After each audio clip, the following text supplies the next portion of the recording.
Oi gente, tudo bem? Eu sou Ana Lu e eu li Tempo de Graça, Tempo de Dor, da Francis de Pontes Peeble, com tradução para o português do Alves Calado. Eu dificilmente compro um livro por causa da capa, mas é um fato que capas chamam a atenção e que pelo menos elas me fazem, né, na livraria, no meio de um monte de outras coisas, olhar e pegar o livro em questão. E foi isso que aconteceu com esse livro. Eu tava na livraria da Travessa, sempre ela, e eu vi essa capa e eu achei muito bonita. A paisagem do Rio de Janeiro, ela é muito bonita, né? Eu achei que toda a ideia da capa, essa letra meio antiga, enfim, me atraiu, eu peguei. E daí quando eu cheguei perto eu vi que tinha esse blurb dizendo cuja Helena Ferrante ressoam nessa saga esplêndida do The Oprah Magazine, e tudo isso fez com que eu tivesse interesse em ler a sinopse. E enfim, eu fiquei, né, atraída pelo livro. Fui na livraria algumas outras vezes e sempre dava uma olhada ali nele, até que um dia eu tava com as minhas amigas Ju e Paloma na livraria e a gente queria comprar um livro pra nossa brincadeira de ler as três juntas. Era a minha vez de escolher, tinha uns outros livros que eu queria de sugestão,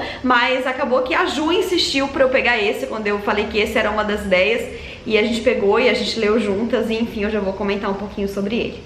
Bom, acho importante começar falando que sim, a história se passa no Brasil, mas vocês repararam que o livro tem uma tradução, e a escritora, ela nasceu no Brasil sim, ela nasceu em Recife.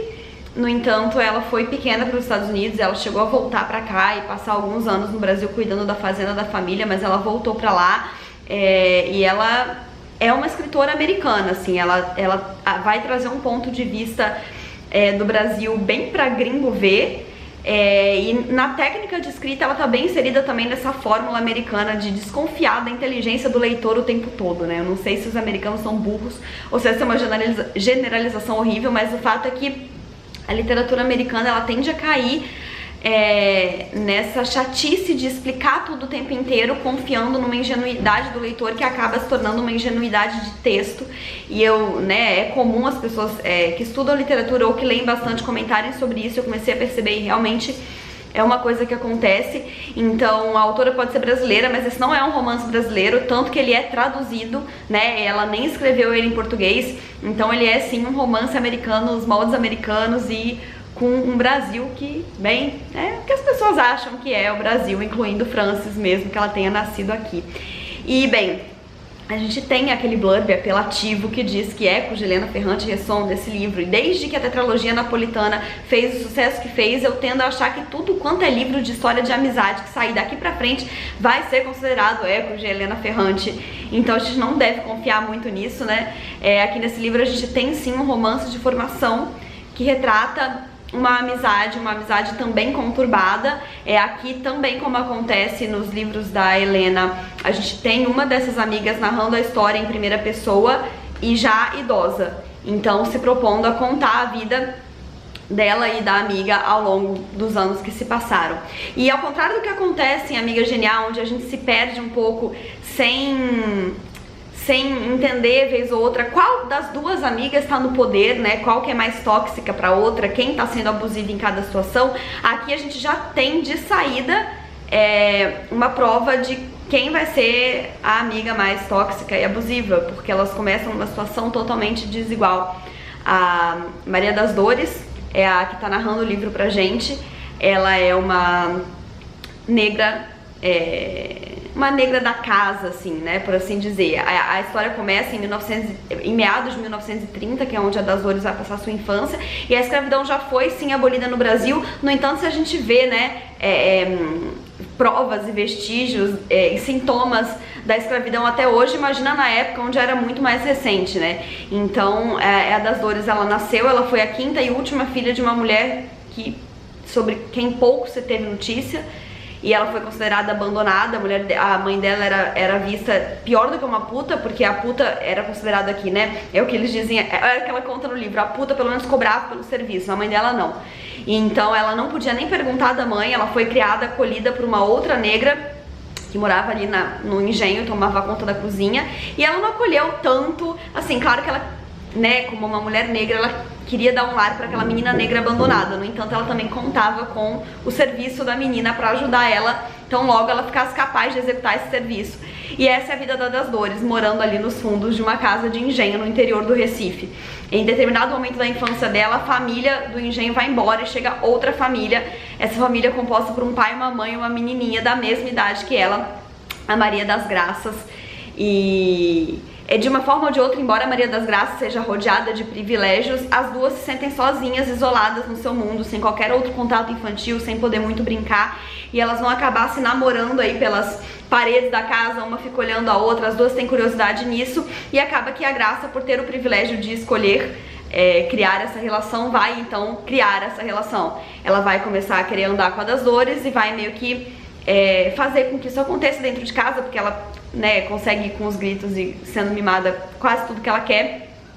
Então é aí que a amizade começa. E é claro que a gente sabe que ela vai ser tóxica e vai ser abusiva, porque a Graça sempre vai ter um ponto de partida muito mais privilegiado do que o da das Dores. A das Dores depende da Graça pra muita coisa, ela depende dessa amizade pra ganhar privilégios dentro da casa. Então a Graça, ela é burra e ela tem uma preceptora em casa e ela tem muita dificuldade de aprender, até porque ela não se interessa muito. E a das Dores era o sonho dela, era aprender a ler, aprender a escrever. Então ela se aproveita da amizade da Graça à medida que ela pode pra conseguir essas conquistas, né, que a ela seriam negadas. Então é assim que começa. E em determinado momento ali ainda nessa infância, em torno dos 9, 10 anos, as duas vão conhecer a música e vão se apaixonar pela música. Uma delas porque se apaixona de verdade com aquilo, porque se arrepia ouvindo e sente que algo na vida dela precisa ter a ver com isso, e a outra porque percebe que tem uma voz bonita e que talvez a música possa lhe dar uma atenção que ela gostaria muito de ganhar e que ela ainda não teve. E eu vou deixar a cargo de vocês tentarem sacar aí quem é quem, mas enfim, a música a partir de então se torna um grande condutor da vida das duas e consequentemente da história. Como eu falei, o livro tem uma narrativa ingênua, né? A autora tem essa mania bem americana de explicar todas as metáforas, as analogias e gastar 3 parágrafos explicando uma coisa que podia estar muito bem entendida só pelas entrelinhas do texto, mas ela vai sim fazer bastante analogia com os personagens e com o caminhar da história com a música. Então ela fala que tal personagem parece um fado, outro personagem parece um jingle, e ela vai explicar muito por que isso acontece, sendo que a gente podia ter pegado no ar, mas enfim. E ela também vai mostrar pra gente uma trajetória da música brasileira, do samba e da bossa nova principalmente.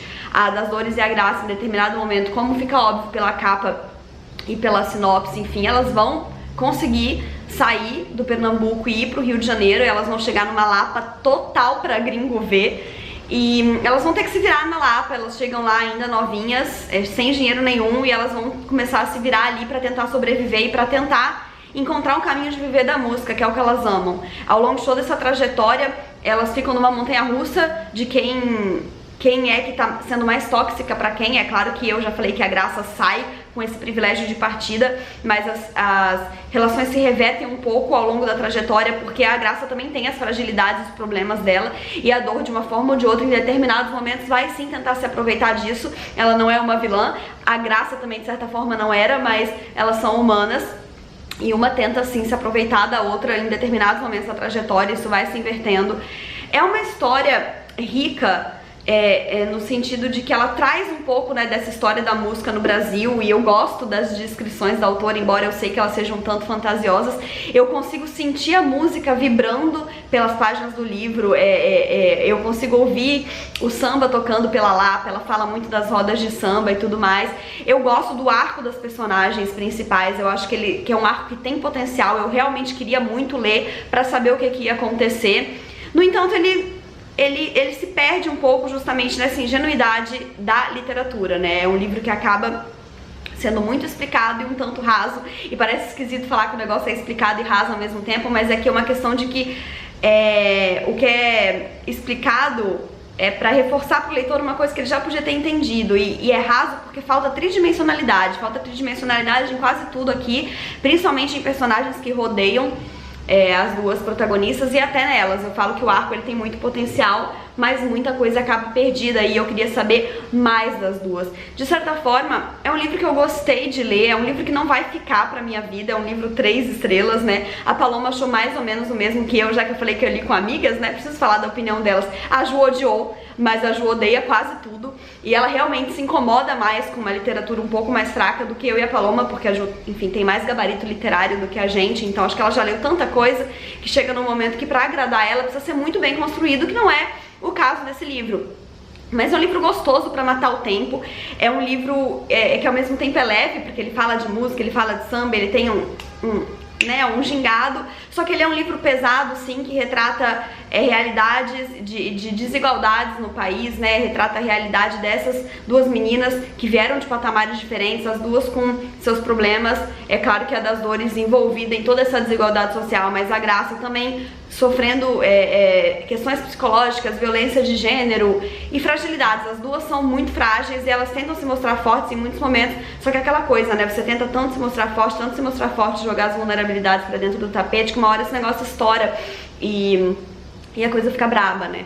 Tem algumas referências que eu acho meio porcas aqui, então a gente tem como base, assim, referências que a autora bebeu ali na história da Marilyn Monroe, na história da Carmen Miranda, e ela vai jogando aqui num liquidificador, e quando você pega a referência tão clara, acaba ficando meio tipo, eu vi de onde você tirou isso, né? Mas dizem que nada se cria, tudo se copia, então tá aí. Realmente, assim, ele é um livro divertidinho, gostosinho, que eu gostei de ler. Eu acho que se eu já não fosse uma leitura tão crítica, eu teria visto menos problemas nele, me incomodado bem menos. Se eu tivesse lido esse livro há uns 5, 10 anos atrás, com certeza seria um livro que eu teria amado.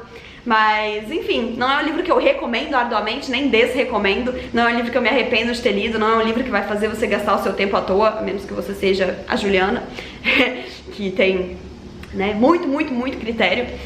Mas, enfim, é um livro gostoso, com uma capa linda, e que se você se entregar pra ele, você pode, né, viver aí uma época da história da música no Brasil e no Rio de Janeiro, e enfim, dá até uns pulinhos ali pra fora do Brasil, mas isso eu não vou mais contar, vocês vão ter que ler se quiserem, porque a história vai longa, né, vai longe, é um livro grossinho, ele tem quase 400 páginas, e a gente vai acompanhando a história das duas, e o que mais pega pra mim realmente é o emocional delas, foi o que mais me deixou angustiada com o livro. Eu queria saber, claro, o que ia acontecer praticamente, mas eu tava sempre muito ligada com o emocional delas pra saber que horas que essas dores iam estourar. E já que eu falei de dores, eu sei que o título é meio brega, mas ele fica ainda mais brega quando a gente pensa que, né, Dor e Graça são as personagens. Mas em inglês ele chama The Air You Breathe, então assim, também não tinha muito de onde sair.